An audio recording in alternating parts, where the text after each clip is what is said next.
Thank you, Mela. And Sarah, thank you, wherever you are, for uh, leading in our worship today. I work with search committees again now, and one of the things that is almost always mentioned is, gee, we would love someone to come and be our pastor who would bring in uh, young people. Well, Sarah probably wouldn't consider herself a young person anymore. She's much older and mature. But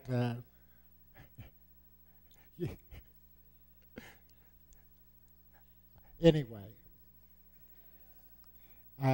but you have it here. How blessed are you? How blessed are you? Well, Dennis asked me a long time ago if I would come and be here today, and I said, oh, sure, if I have to.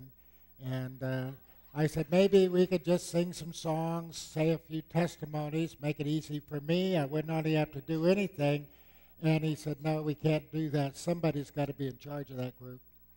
So I'm here to be in charge, at least for a little bit.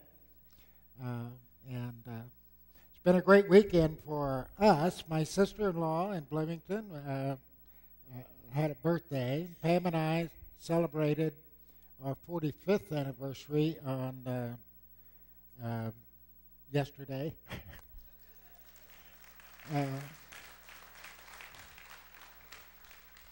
And she's promised at least one more year she'd keep me around, and I appreciate that. Let me officially bring you greetings from the American Baptist Churches of the Great Rivers region.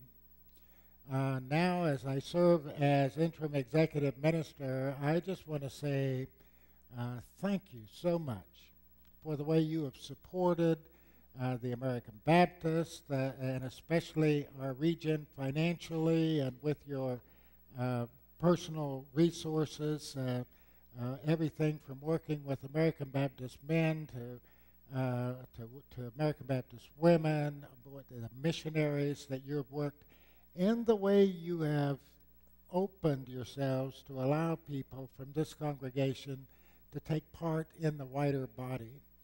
I just appreciate it so much, and so do so many, and many recognize how much you do, so thank you. Thank you very much. Well, many of you know that I grew up on a farm in southern Nebraska, and the two closest towns to us were over 10 miles. And they had populations of 500 and 1,000 respectively, so our lives, you see, were there on the farm. We grew our own vegetables, butchered our meat, collected eggs, made our own butter and cottage cheese, even made our own soap, which was nasty stuff, I have to tell you. And Grandpa always made a few bottles of corn beer that we kept in the cellar. He kept in the cellar, make that perfectly clear. Except for the flour and salt and pepper and coffee, we were almost self-sufficient there on the small farm in Nebraska. But when we did go to town, it was to get very specific items, and even that was special because there was always a secondary purpose for almost everything we got. I can remember Grandma walking up and down the flour sacks, big flour sacks, and looking for just the right material that she could make a dress out of, or an apron, or a shirt for one of us. And I don't believe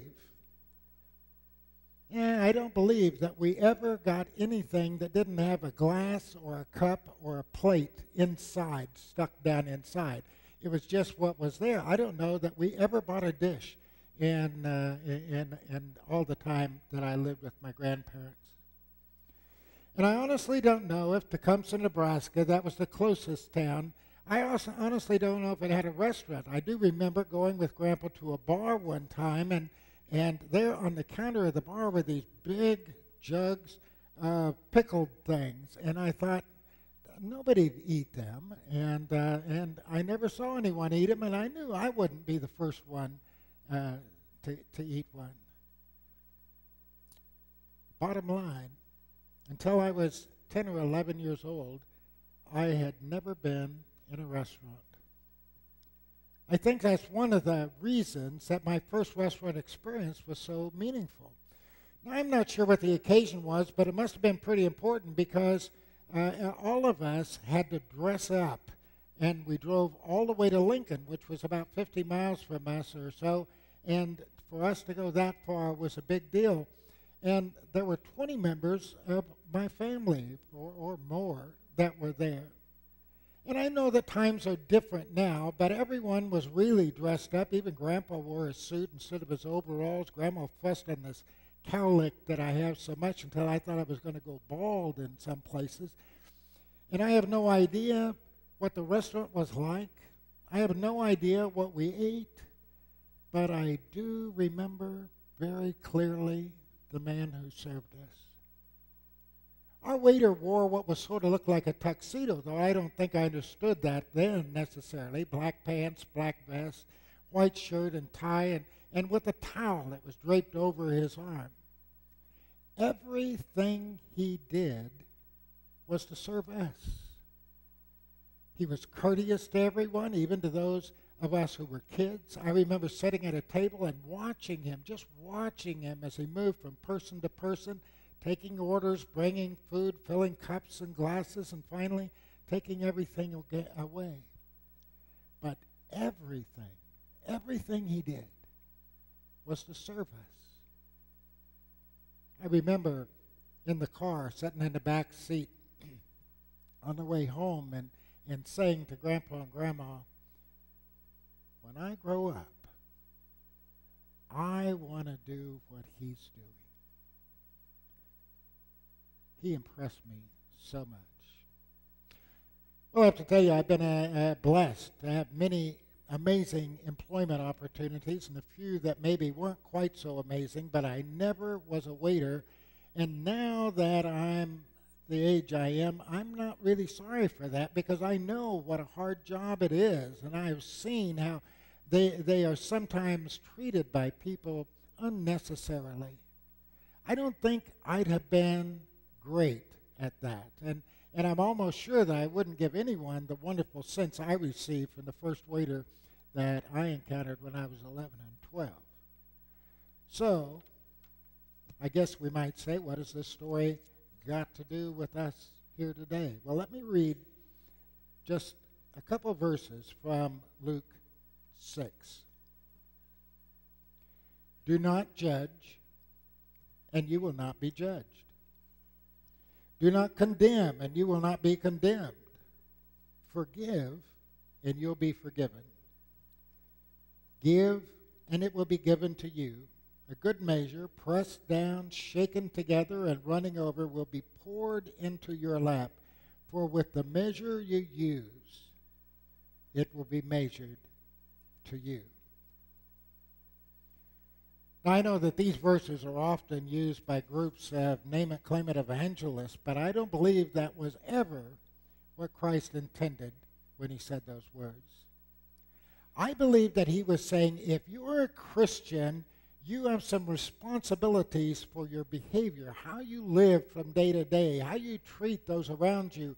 And if you treat people well, you'll find that you feel better too, that you're treated better in the long run, and that your life will just be easier as a result.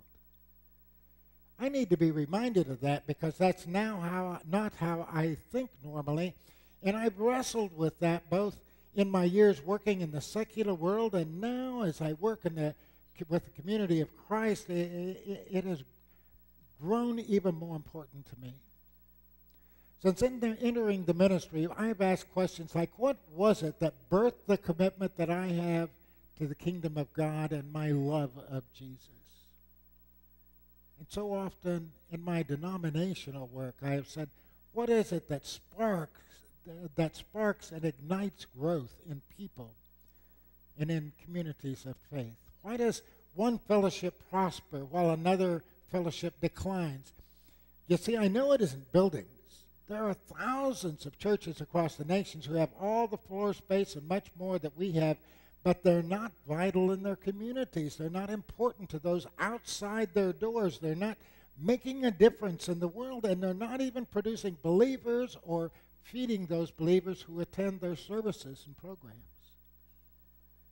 So it's not buildings, and it's not programs. There are hundreds of programs we could get, and you can get program and program after program, but very often those programs are just someone else's work. And I know it isn't just preaching. It isn't just teaching. Any Christian bookstore can give you book after book of preachers' sermons that you can use. And if you go on the internet, you can find them all over the place. And it happens all over that people pull those sermons off by pastors who are pastoring megachurches, and they try to preach those in those congregations, and they fall flat because there's something else. And it isn't those witty little sayings that we try to pump ourselves up with. Because the truth is, and you know it and I know it, conceiving something doesn't necessarily mean you're going to achieve it. Not bad to conceive it, not bad to want to achieve it. But it's hard sometimes. Most people don't plan to fail. But failure happens to us. Almost all of us have known it in our lifetime. And you can plan all you want, and consistently something will rear up and its ugly head, and it will send all your plans right down the drain. Oh, we want our best life now. But disease, death, and circumstances beyond our control will often rise up and trip you as you attempt to follow even someone like Joel Osteen's 7 Steps to Living our Full Potential. And it's not bad to strive for that. I'm not saying that. I'm just saying is the truth of the matter is we are still humans in a human place, in a world that is a fallen world, and there are still folks who need our attention, who need us to love them, who needs the church to not be the church building, but to be the church, you and me, going out into our communities and living and loving and teaching and preaching and all of those things that we do to lift people up, to make them feel better, to make them whole again. I believe it simply has something to do with our attitude as people of Christ, as a community of Christ. Do we come here for ourselves, or do we come here to prepare to be Christ in our communities? And if we come here for ourselves, this church will not grow, and people will not feel the passion that is here, because the passion that Christ had was to go into all the world and to help those in need of help. Give, and it will be given to you. A good measure, pressed down, shaken together, and running over, will be poured into your lap. For with the measure you give, with all you're willing to give, it will be given back to you. That's a promise from Christ. I think most of us have heard the term bucket list, and we understand it to mean those things that we want to do or achieve before we get too old or before we die. And it's fun to have those things. I have those things. And it helps us set goals, priorities for our life. But Jesus is telling us here about another use for the bucket. He's talking about our need for positive interactions. And when we fill someone else's bucket by saying nice, complimentary, encouraging words and helping them to feel good about themselves and helping them to take the next step in their life, when we do that, we are promised that it will not only fill their bucket, but it'll overflow into ours as well. But not only. Well, let me just tell you a story. When I was in seminary in Kansas City, Kansas, one of the classes I took was clinical pastoral education. It was actually a class that where you worked in a hospital, you trained to be a chaplain. And it was probably one of the more important classes that I took. I was taking a summer course in the first semester that I took, and I was assigned to Kansas City's Memorial Hospital, which in Kansas City, Kansas, was kind of their city hospital. And for the summer and one semester, primarily I worked in the emergency room and 2 floors of oncology. Overall, it was a great class, one of the best I took in seminary as far as training me to be a pastor. But there was a time that I almost quit. There were 7 of us in that summer class, and we were from different seminaries, different theologies, very different backgrounds. And as a part of the class, we would have to be in the hospital overnight on a rotation basis so that we could handle any emergencies that would occur. And on another rotation, we would have to preach at chapel on Sunday morning. Well, it came my turn to preach, and I began to preparing, and I spent hours trying to do a sermon that wouldn't offend anyone, that would be positive, so that if you were already feeling bad, you'd want to feel better when you left, and all those things. And I thought I had done a pretty good job. So the way the schedule went is on Sunday you'd preach, you'd turn in your transcript to the class, and then when you'd get there on Monday, the first thing you did is you sat around a conference table and you looked at the transcripts, and then people evaluated what you had done on Sunday. And I'm telling you, as we sat there and they read my transcript, they tore me apart. And as I looked at the reviews and the evaluations from those 6 people plus my instructor, there was not one positive comment on those sheets. And I went home that day, and Pam and I spent time together because I just didn't know if I should continue in ministry. And I certainly didn't know if I should continue there in this class. And with some encouragement and a little bit of distance, I went back and got through the class, and it was important to me. But they not only emptied my bucket, they ripped my bucket apart. And I have to tell you, it took me a while to not want to go into that class and rip their buckets up too. It happens to us. It happens to us. But the writer of Hebrews in chapter 10 says, "Let us hold unswervingly to the hope we profess. For he who promised is faithful." And this is an important phrase. "And let us consider how we may spur one another on toward love and good deeds. Let us not give up meeting together, as some are in the habit of doing, but let us encourage one another, and all the more as you see the day approaching." Well, what does that mean for you and me? What does it mean for this church? Have you ever gone through a day that you really needed someone, just anyone, to say something nice to you, but nobody does? You feel like your bucket, your life, your heart, your soul is slowly slipping away, and you as a person are just draining dry inside and out. And when your bucket is feeling really low, isn't it hard to add to someone else's positive side of the bucket?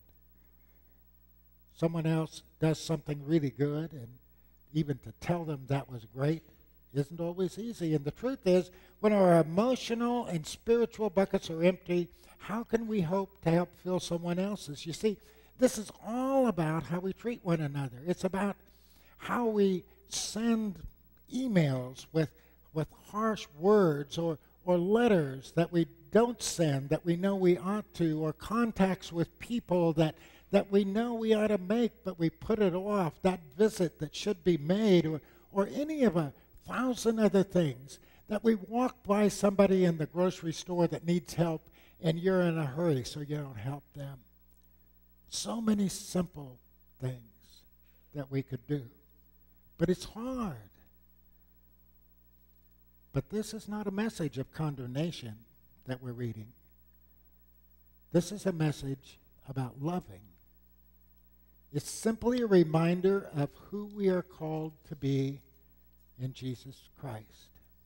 And it's very interesting to me that the Bible tells us that one of the spiritual gifts is the gift of encouragement, and I find it very special that God saw fit to give some people the gift of intuitively knowing how to say the right things at the right time in order to encourage others.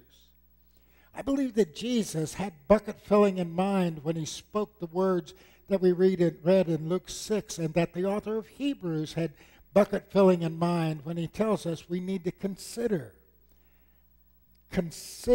how we can spur one another on toward love and good deeds.